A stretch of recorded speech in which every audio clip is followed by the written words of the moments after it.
Hey, Travis with TCustomz Productionz, TCustomz.com. Today we're back with part 6 of the Piano Tips for Beat Makers series. Today's topic is based on a question that I received on one of the earlier videos, something that I had talked about briefly but didn't go into a lot of detail. And today I'm going to talk specifically about exercises, or a couple different exercises that you can do and the way that you can approach them to, number one, learn a little bit of technique, strengthen your fingers, and overall get used to playing scales and moving your fingers up and down the piano in the right way. Let's move over to the keys and we'll get into it. So today we're going to focus on a very simple exercise. As you start to progress, everybody has different learning speeds and different learning curves. So if you've already played keys in the past, it may be a lot easier for you to go through your scales and do different exercises. If you're just starting, it might take you a little bit longer. And what I would encourage you to do is always challenge yourself. So if you ever feel like doing one scale or one exercise you feel kind of stagnant on, or it feels comfortable and you feel good with it, not to say don't practice it still, but you may also want to introduce something a little more challenging. I also want to stress is really focus on doing these right more so than just trying to speed through them. And so it's good to challenge yourself at some point to see how fast you can go up and down, but don't sacrifice the technique. And so that kind of gets into point number one. What we're going to do is we're going to focus on the C major scale. Now if you've been practicing the C major scale with your right and left hand and you're kind of tired of it, you're bored,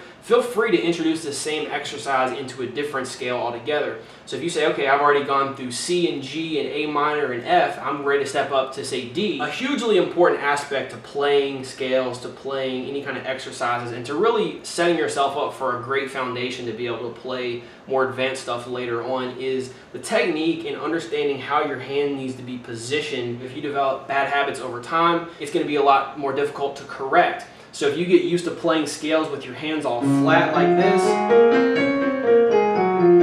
right, and you feel okay with this, and then over time you try to increase speed, and you notice that it's a lot harder now to really maneuver up and down the keyboard if your hands aren't in the proper position. So the first thing starting out when you start to play any of these exercises is make sure that your hands are a little bit elevated. Almost envision like you're palming a tennis ball. You almost want to have your hands kind of rounded, and the tips of your fingers should be down on the keys like this. You don't want to be slouching, and at first this might not feel comfortable, especially after you start doing some different runs, and that's a good thing. You'll start to notice that maybe your forearms get tired, your hands get tired, your fingers are a little fatigued, but that's one of the aspects of these exercises is conditioning. So now if I want to practice this almost in an exercise fashion, I've got my metronome set up to 70 BPM right now. Feel free to set this to whatever speed you first feel comfortable at. But starting out, we don't want to focus too much on speed. We just want to focus on technique. We want to make sure that our hands are in the right position, make sure that each note is getting the proper contact.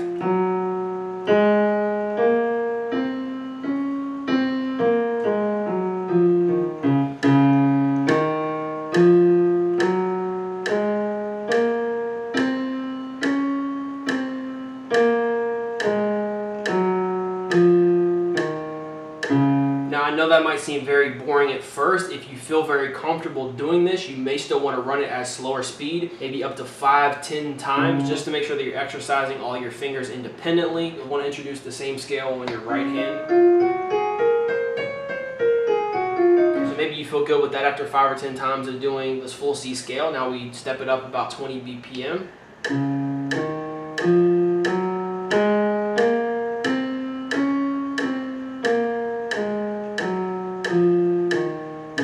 Stress playing with your fingers and not trying to use your wrists and hands to come down on the notes. As you start to increase speed and go up and down the keyboard in multiple octaves, it's going to be more critical that you're actually using your fingers, because that's where the speed is going to come into play. If you're used to using your wrists and hands all the time, you're going to be very limited and find yourself struggling when you start trying to increase speed. So get in the habit of using your fingers independently.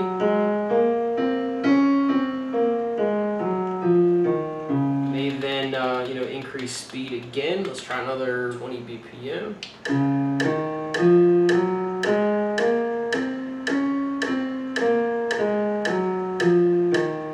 If you get tired of playing in the same key as C, let's take it down to the A minor natural scale. It's going to be the exact same fingering, it's just going to give you a different sound because you're playing now in a minor key.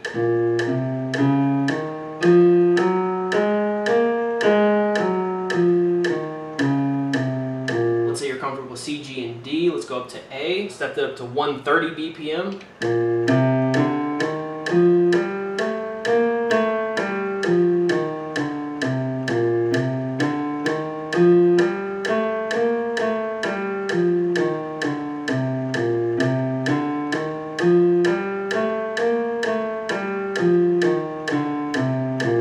Okay, so just to quickly summarize on the scale exercise that we just did, go at your own pace, but also challenge yourself. Don't sacrifice technique for speed. The more you practice, the more you strengthen your fingers doing it correctly, the faster you'll be able to go with correct technique. If you have your hands in the proper position and your technique is correct and it starts to feel uncomfortable maybe in your fingers or your forearm, that's a good sign. That's telling you that you're conditioning the muscles, strengthening your hands. You may feel some discomfort because you're not used to doing that or exercising your fingers or muscles in that particular way before. Starting out with your major scale at least 5 to 10 times at a slow speed where you're getting your technique proper, then you can increase the speed as you see fit. Get bored playing the same notes over and over. Introduce some of the new keys that you've learned. All these type of exercises is conditioning, is practice. So the more you can work them into your routine on a daily basis, the better off you're gonna be. You might notice starting out that say your pinky and ring fingers are gonna be extremely weak, and that's why the technique is so important. Make sure that your hands are elevated in the proper fashion, that you're taking your time, that you're not going fast just for the sake of going fast, but that you're really training your fingers, and then you can build up to speed. If you're looking for some other variations of exercises that you might want to introduce to help strengthen your hands in practice, let me know in the comments and I'll make sure to include that in some of the future videos. If this video was helpful, I'd appreciate a thumbs up and share with any of your producer friends that you think this could benefit. If you're new to the page, subscribe to the channel. I look forward to hearing from you in the comments, and I will see you in the next video. Peace.